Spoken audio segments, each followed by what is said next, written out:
Jorge Joelito para o Círculo Monárquico do Brasil. Bem-vindos ao nosso canal e vamos falar sobre coronelismo, essa prática política muito comum durante a República Velha. Só lá, tá, gente? Não existe isso mais. Vocês acreditam nisso? Venham conosco. Bom, coronelismo. Prática bastante atual na Federação Brasileira, sistema democrático de governo, com justiça eleitoral e com vários instrumentos que o Brasil tem para evitar fraudes, compras de votos, etc. e etc. Meios tecnológicos de fiscalização, propagandas contra esse sistema, mas é uma prática bastante comum. Os coronéis eram latifundiários, ou vamos trocar aqui em miúdos, fazendeiros que comandava, né? Tinha grandes propriedades de terra e com isso conseguiam coagir, subordinar as pessoas ali do seu ciclo, do seu meio, a votarem em candidatos apoiados por eles. Era uma forma de troca de favores. O candidato prometia e até mesmo pagava por este apoio, tá? Campos Salles, ele foi presidente do Brasil de 1902 a 1906 e ele intensificou essa aliança com essa oligarquia dos coronéis. Então ele, precisando de apoio, ele foi mais incisivo e começou a propagar essa prática, tá? Nessa época não existia justiça eleitoral, o voto era aberto, o que facilitava muito e muito para essa prática dar certo. Era tudo muito livre. E aí, do eleitor, a maioria, vamos dizer assim, que 90% dos eleitores brasileiros eram analfabetos, dependiam financeiramente, dependia literalmente dos coronéis, tá? E por isso, a manutenção desse sistema, ele dava certo e conseguiu se manter de uma forma aberta no Brasil por muitas décadas. Hoje é uma forma velada, tá?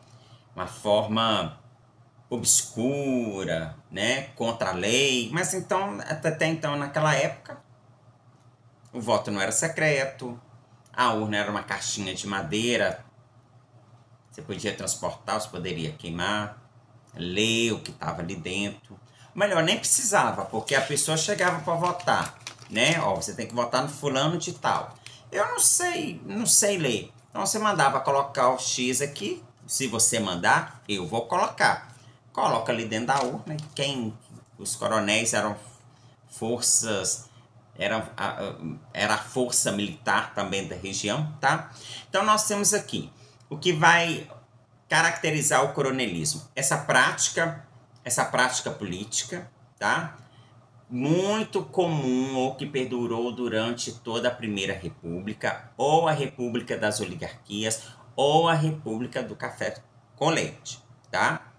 Os coronéis, eles coagiam os subalternos a votarem naquela pessoa indicada por eles, ou apoiada por eles. Também uma das características, voto de cabresto, né? Não tem um animal que anda aqui só para olhar para frente. Então era desse jeito, o animal não olha para os lados, nada chama a atenção dele. É um país sem educação. Você precisa ler, escrever e interpretar. Se eu falar para você que esse chapéu é laranja e for te falando que ela é laranja, não te dando a oportunidade, te doutrinando, daqui a alguns dias ou daqui a alguns anos, você vai acreditar que esse chapéu é laranja. E é assim.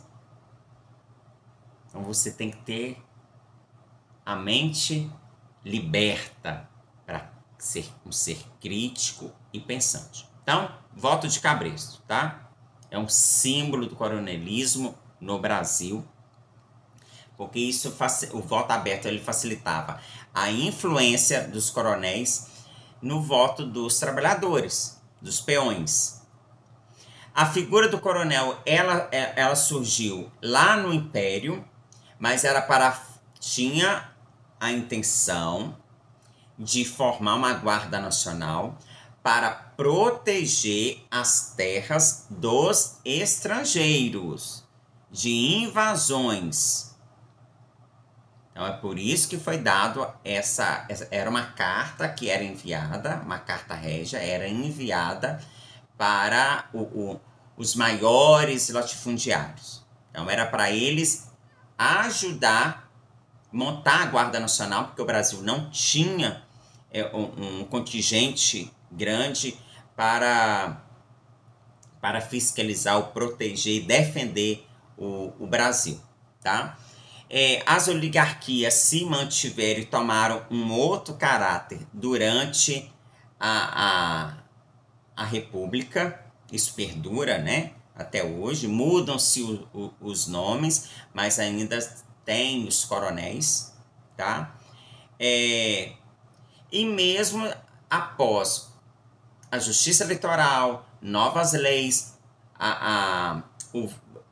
vindo, né, o voto secreto, ainda em muitas áreas do Brasil predomina essa prática, tá? Principalmente onde tem milicianos e quadrilhas.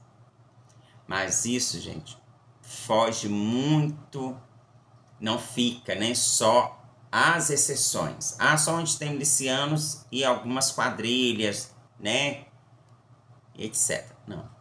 Mesmo com a fiscalização hoje rigorosa, nós sabemos que isso acontece. Tá? Compra de voto.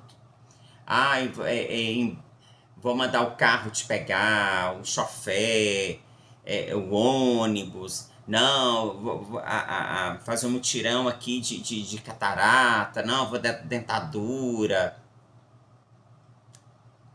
Compra de voto. Vou empregar a sua mãe, seu pai, sua filha, seu filho. Então, compra de voto, tá?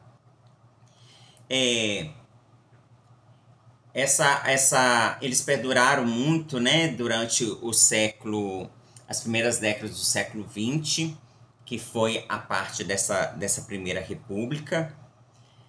E, como nós vimos, perdura, infelizmente, até hoje, tá?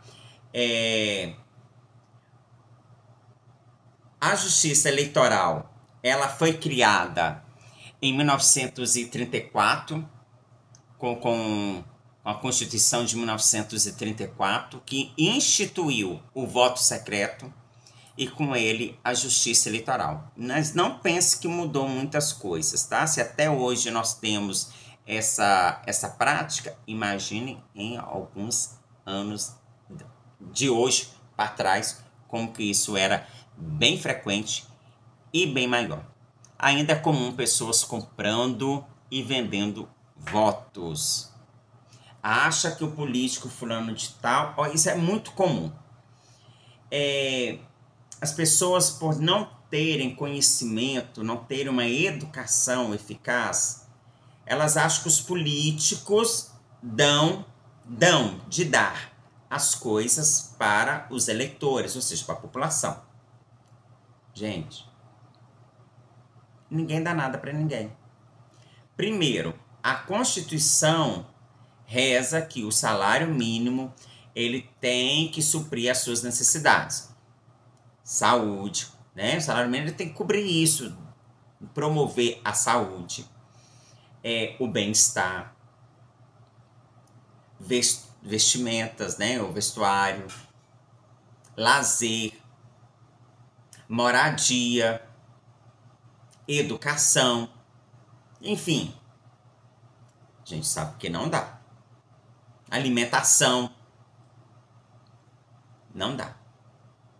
Então, quando tem algum programa, fulano de tal deu casa popular para uma família, deu não sei o que, fez água, esgoto, que infelizmente no Brasil não é tratado. Tem uma ou outra cidade que consegue fazer o tratamento dos resíduos, né? Infelizmente, resíduos sólidos também. Então, enfim. Fulano me deu, vou votar nele de novo porque ele... Gente, fez um posto de saúde, fez uma escola, fez uma creche. Não. Ele está cumprindo a lei. Está cumprindo o que reza a Constituição. Está cumprindo a lei federal, a lei estadual, a lei municipal. Ele está cumprindo o dever. Nós pagamos os políticos, eles são funcionários da sociedade. Não o contrário, como se prega. E as pessoas temem isso. Mas começaram a temer isso a partir do golpe republicano, que até então, os imperadores e os monarcas, principalmente nessa era democrática a qual vivemos, e a educação, e desde o berço para servir o seu país, servir a população. Se uma obra começa, ela tem que terminar, porque a obra é feita para a população em nome do monarca, não em nome da futura legislatura, do futuro, das próximas eleições. Então, o voto de cabresto, ele continua. Mas eu sei ler e escrever, eu voto em quem eu quiser. Mas e as propagandas enganosas, as fake news, os debates falsos, a enganação e a compra do voto mesmo? A gente sabe que acontece. Não seja um animal que anda com cabresto. Sejamos seres pensantes.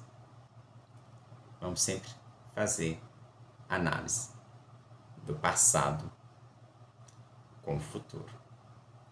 Até o próximo vídeo.